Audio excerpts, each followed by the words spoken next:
everyone. I wanted to share with you a recent reflection of mine after some work that I did with the leadership team. And it's about this really simple and intuitive behavior of taking ownership. I've been thinking about it that in this world where the only constant is change, where we're all going at high speed and sometimes don't even have enough time to communicate with each other when lines of accountability are getting so blurry, ownership is just so critical, right? For the high performers, the high potential, people with the right attitude, the leaders who are really trusted are actually the ones who take ownership. So I thought I'd talk about 5 leadership behaviors that could dilute the level of ownership that a team member feels. Number one, a leader who micromanages a highly competent employee.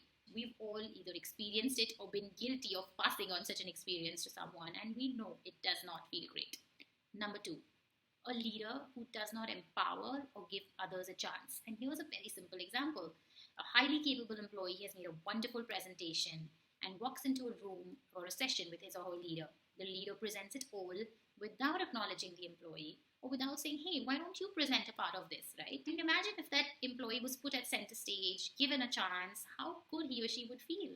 Number three, leaders who are less accepting of mistakes.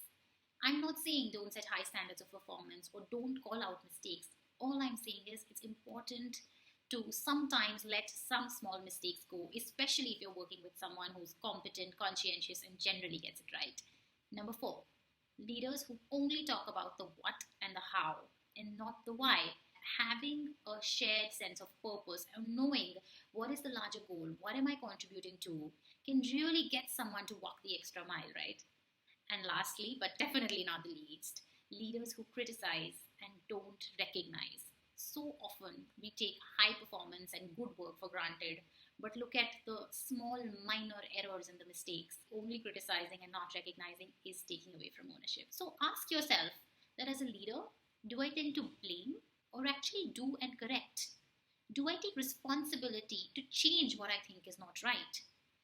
Do I come from a place of contribution versus only what's in it for me? And these are important questions because these really tell us about how much ownership we're willing to take and how much ownership we actually take. So I hope this helps. Bye.